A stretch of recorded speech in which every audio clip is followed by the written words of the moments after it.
We are diving deep today into one of the most foundational concepts that's really shaped modern militaries over the last, what, 2 decades. Oh, absolutely. It's this radical shift in warfare enabled by networking. We're moving from fighting with, standalone tanks and planes. Platform-centric warfare, as it's called. Exactly, platform-centric. And we're moving to this interconnected environment where information is the primary weapon. This is network-centric warfare, or NCW. Right. Then the operational side of it, network-centric operations, or NCO. And you're right to call it foundational. NCW isn't just a shopping list of new gadgets. It's a theory of how to fight. A theory. It's a whole new set of tactics, techniques, and procedures that a highly networked force can use to get a really decisive advantage. And it's all based on achieving information superiority. We saw its potential in big ways, maybe most visibly during Operation Iraqi Freedom. So our mission for this deep dive is pretty simple. We want to give you the insider perspective. We're going to unpack the core theory of NCW to define the 4 crucial domains where this kind of warfare actually happens. And look at the real-world benefits. Yes, the concrete evidence. And crucially, we'll get into the organizational and technical challenges that critics bring up. Right. Because it's not perfect. No, not at all. And to really get it, we have to start with the playing field. NCW exists across 4 distinct domains. There's the physical domain, where things actually move and kinetic stuff happens. Base, planes, soldiers. Yeah. The real world. The real world. Then there's the information domain. Right. That's where all the data is transmitted, processed, stored. The backbone. And this is where it gets really interesting because it moves beyond just the tech.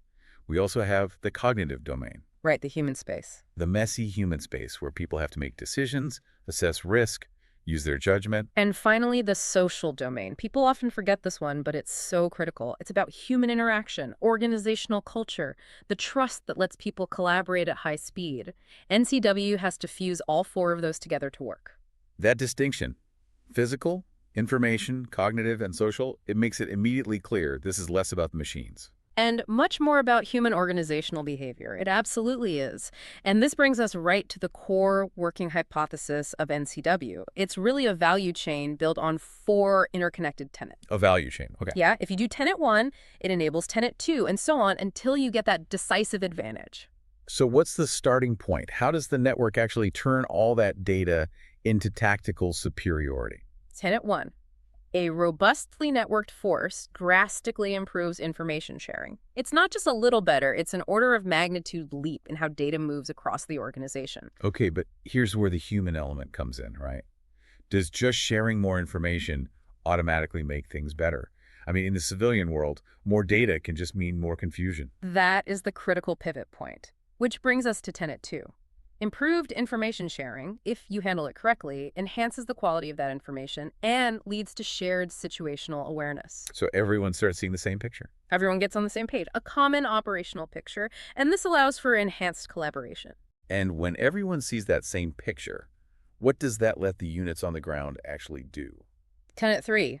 That shared awareness enables self-synchronization. Dispersed units can coordinate their actions on their own efficiently without needing constant orders from a central headquarters. This, in turn, enhances the speed of command. So the final payoff, Tenet 4, is that all of this directly translates into a huge increase in mission effectiveness. You get greater combat power, more lethality, and, for the soldier, better survivability. Exactly. It connects the sensor, the decision maker, and the shooter in this really tight loop. That's the theory. The practice comes alive when you look at how those 4 domains we talked about intersect. Right, because that's where you can start to map the specific advantages. So, for example, you combine the information and physical domains, and that fusion creates what? Precision force. Precisely. You use real-time data to apply effects exactly where and when you need them. It just dramatically improves the efficiency of JAN operations. Okay, what about the information and cognitive domains? That's where shared awareness leads to something really crucial. Tactical innovation. Because units at the lowest level actually understand the bigger strategic picture, they can adapt, they can innovate their tactics on the fly without waiting for approval. And then there's the most, I guess, abstract, but also the most dangerous intersection, the physical and cognitive. This is where you get time compression and the lockout phenomena. Let's define those quickly. Time compression is just what it sounds like, shrinking the time it takes to sense something, decide what to do, and then act on it. The ODA loop, but on steroids. Exactly. And the lockout phenomenon, that's the strategic goal. You develop such high rates of change, you're acting so fast that your opponent is just perpetually unable to come up with an effective counter. You literally lock them out of the game. And this capability, using networks to build smarter, faster joint forces, is really the engine behind current U.S. defense strategy. It supports all those core policy goals, assuring allies, dissuading competition, Deterring threats, and, if you have to, decisively defeating any adversary. NCW is the transforming way of war.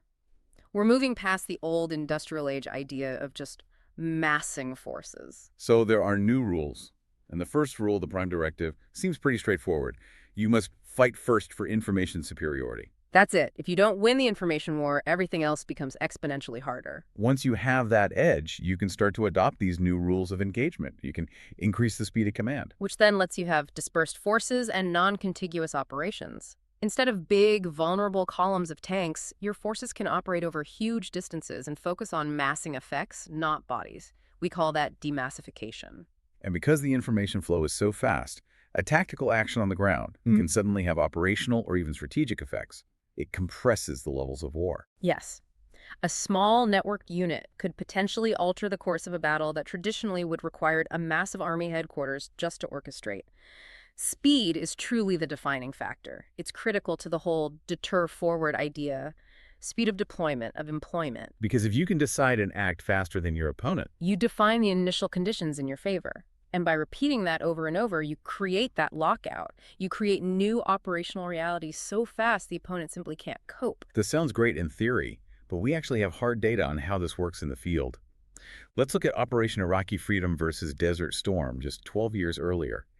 The OIF ground forces were about 45% smaller. Right, almost half the size. But the key metric is the connectivity. OIF forces had 30 times more satellite bandwidth. We're talking 3,000 megabits per second versus just 100 in Desert Storm. 30 times. And they were often using the same old weapon platforms, but because the information flow was so much better, their effectiveness was orders of magnitude higher. That's a staggering return on investment. But I think the most revealing evidence came from the Stryker Brigade Combat Team case study. That was really the acid test for these ideas. It really was. It provided the quantitative aha moment that the proponents needed. And when they tested these capabilities, the difference in survivability was just dramatic. Wait, I remember these numbers. The friendly versus enemy casualty ratio. In a normal training rotation, it averaged about 10 to 1, right? 10 of theirs for 1 of ours, correct. And when the Stryker Brigade was fully networked, that ratio collapsed to an unprecedented 1 to 1. 1 to 1. You're talking about a 90% drop in casualties sustained compared to the non-networked baseline. It's a massive shift in warfighter safety and lethality. Wow. It just underscores the ultimate value.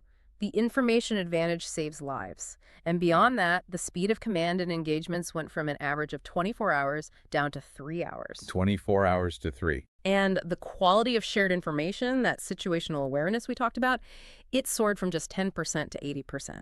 These numbers show how the network turns a theory into decisive operational power. But to achieve that kind of speed, you can't just buy the gear. You have to change the organization, right? The structure of the military itself. Which brings us to this idea of power to the edge. Power to the edge is about flattening those traditional military hierarchies. Think of it less like an old top-down TV broadcast and more like a modern streaming platform. The operational environment is just too complex for one general to micromanage every single detail. So instead of a headquarters trying to guess what a unit needs and then pushing that information down the chain, The warfighters, the edge entity is actually doing the mission.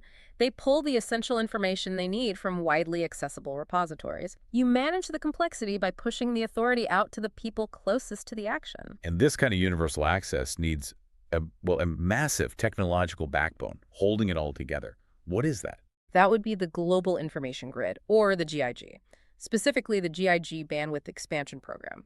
That was mandated as the primary technical framework, and it hit full operational capability way back in 2005. And the GIG is what lets all the separate services, the Army, the Navy, the Air Force, finally talk to each other on the same network. That's the goal. Convergence. You want systems like the Navy's HorseNet, the Army's Land War Net, and the Air Force's constellations all working in synergy. A great practical example of that is the Blue Force tracking system, right? FBCB2. It was used all over the place in OIF. A critical tool. It uses GPS and sensors to give every unit, down to an individual vehicle, a precise location on a shared map. And that creates the common operational picture we keep talking about. It cuts down on ambiguity, on confusion, on friendly fire incidents. It just increases a warfighter's awareness of where everyone is. It is an absolute game changer for situational awareness. Okay, so we've heard the really compelling success stories, but NCW is definitely not without its critics. As you said earlier, we still can't eliminate that Clausewitzian fog and friction of war. Absolutely not. And that critical perspective is necessary. The arguments against just blindly accepting NCW usually fall into a few different buckets, starting with the human dimension. Right. That's the argument that we're focusing so much on the hardware and software that we forget about human psychology, human behavior, or that we fall into the trap of technology for technology's sake. Letting the tech dictate the strategy instead of the other way around. Then you have the really profound danger of information integrity. Meaning? Well, if correct information is amplified across the network, then false or misleading information is also amplified. An error in the initial conditions, just one piece of bad data, can quickly skew the results for dozens of units. It could have massive repercussions. It could. And then, technologically, you have huge interoperability and security challenges. I mean, just coordinating the complexity of something like the Joint Tactical Radio System, or JTRS. That's the program to get all the services on one secure radio system. Right. It's a monumental undertaking. And if you fail to integrate those systems, interoperability just breaks down under stress. Plus, you have to secure all those mobile communications, and what happens when GPS is denied in, say, a dense city? There's also a philosophical concern about the very thing NCW promises: speed. Some critics worry that if we increase decision velocity too much, it can lead to unsound decisions. Too much speed of command can lead to unsound decisions, is the quote. A real risk of impulsivity overriding judgment. And finally, there's the question of relevance. NCW seems designed to defeat a big conventional army. But does its high-tech focus really address the challenges of, say, counterinsurgency or asymmetric warfare? That's a very potent criticism. It's a legitimate concern. So given all that, how is the military making sure NCW isn't just some massive, expensive experiment that looks good on paper? Well, the ongoing effort involves what's called the course of action Missouri, the show me state philosophy. Okay, so a focus on evidence. On empirical evidence and on defining better metrics for the NCO conceptual framework. They need to measure things like, how well does this tech actually improve human collaboration, not just how many gigabytes are flying around. Right. The focus has to be on integrating the tech with training, with personnel experience. It's a dynamic path forward. The organizational, human, and technical challenges have to be constantly addressed to realize the full promise.